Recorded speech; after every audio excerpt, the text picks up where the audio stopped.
Assalamualaikum warahmatullahi wabarakatuh. Hai semuanya, pada kesempatan kali ini kita akan membahas mengenai pengenalan komputer. Kata atau istilah komputer berasal dari bahasa Latin yang berarti menghitung. Pada zaman dahulu, komputer digunakan sebagai sistem penghitung yang cepat dan dapat menginput data yang kemudian akan diproses sehingga dapat mengeluarkan output berupa informasi.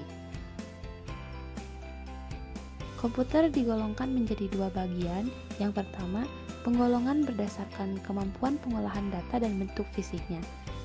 Yang pertama ada mainframe. Mainframe merupakan komputer yang memiliki ribuan unit prosesor sehingga kemampuannya sangat besar dan berukuran sangat besar.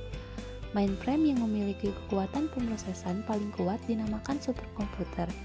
Mampu melakukan banyak komputasi yang rumit yang memerlukan waktu lama dan umumnya digunakan sebagai riset para ilmuwan untuk pemrosesan data perusahaan atau untuk keperluan militer. Yang kedua ada mini komputer.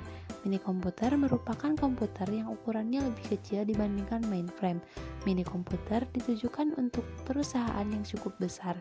Mini komputer umumnya digunakan sebagai antarmuka antar mainframe dan jaringan komputer. Selanjutnya ada mikrokomputer. Mikrokomputer atau personal komputer adalah komputer yang berukuran relatif kecil dan ditujukan untuk satu pemakai atau single user. Personal komputer terdiri dari monitor, keyboard, mouse, dan CPU atau Central Processing Unit.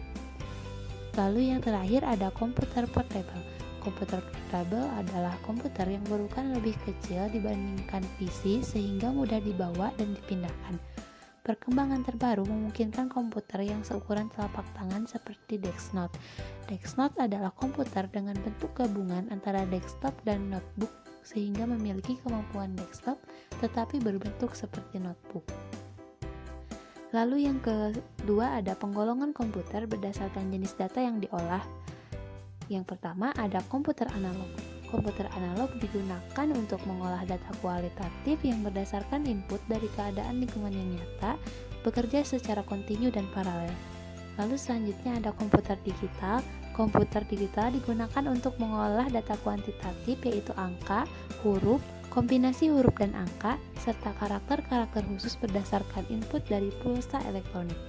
Yang terakhir ada komputer hibrid.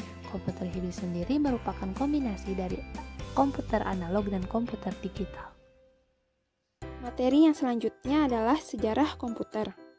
Komputer generasi pertama dibuat pada tahun 1946 dengan menggunakan tabung vakum sebagai komponen dasar pembuatannya. Salah satu contoh komputer generasi yang pertama adalah Electronic Numerical Integrator and Computer.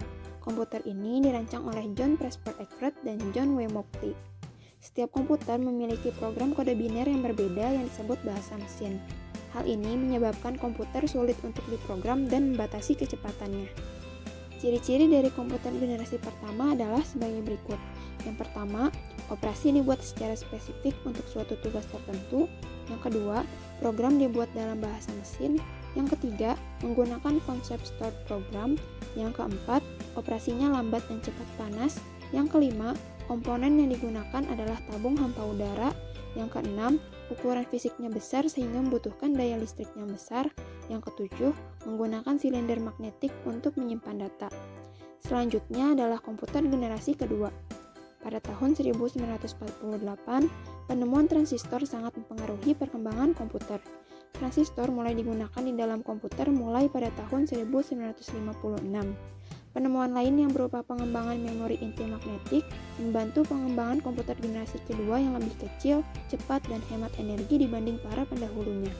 Mesin pertama yang memanfaatkan teknologi baru ini adalah superkomputer. Komputer generasi kedua menggantikan bahasa mesin dengan bahasa assembly. Bahasa assembly adalah bahasa yang menggunakan singkatan-singkatan untuk menggantikan kode biner. Secara umum, komputer generasi kedua ditandai dengan ciri-ciri sebagai berikut. Yang pertama, program telah dibuat dengan bahasa tingkat tinggi seperti COBOL, Fortran, BASIC, ALGOL, dan sebagainya. Yang kedua, bahasa mesin digantikan dengan bahasa assembly. Yang ketiga, kapasitas memori cukup besar.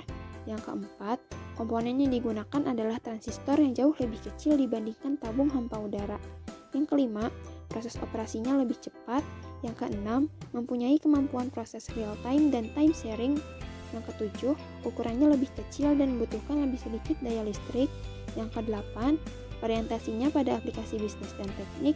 Yang kesembilan, menggunakan magnetic tape dan magnetic disk yang berbentuk removable disk.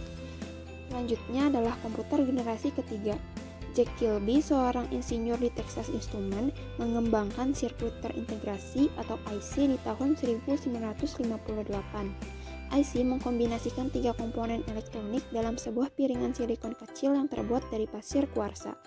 Kemajuan komputer generasi ketiga lainnya adalah penggunaan sistem operasi yang memungkinkan mesin untuk menjalankan berbagai program yang berbeda secara serentak dengan sebuah program utama yang memonitor dan mengkoordinasi memori komputer.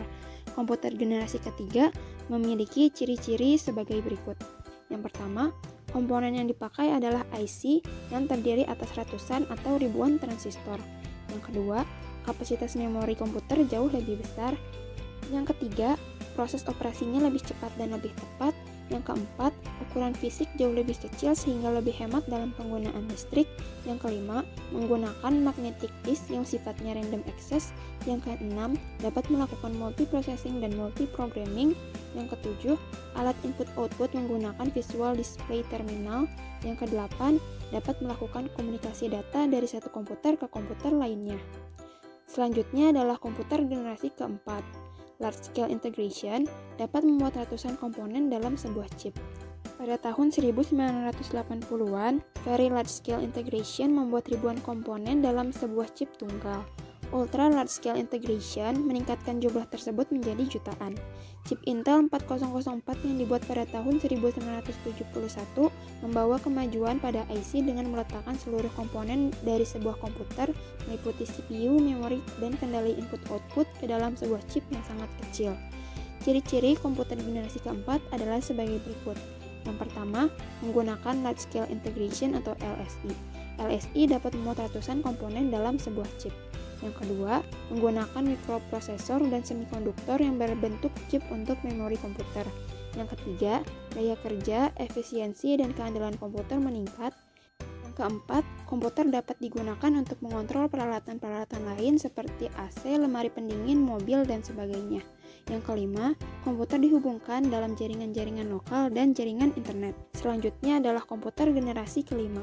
Komputer generasi kelima mulai diproduksi PC massal pada tahun 1980 oleh IBM, yang terkenal dengan IBM PC yang selanjutnya dikuasai Intel untuk hardware-nya dan Microsoft untuk software-nya.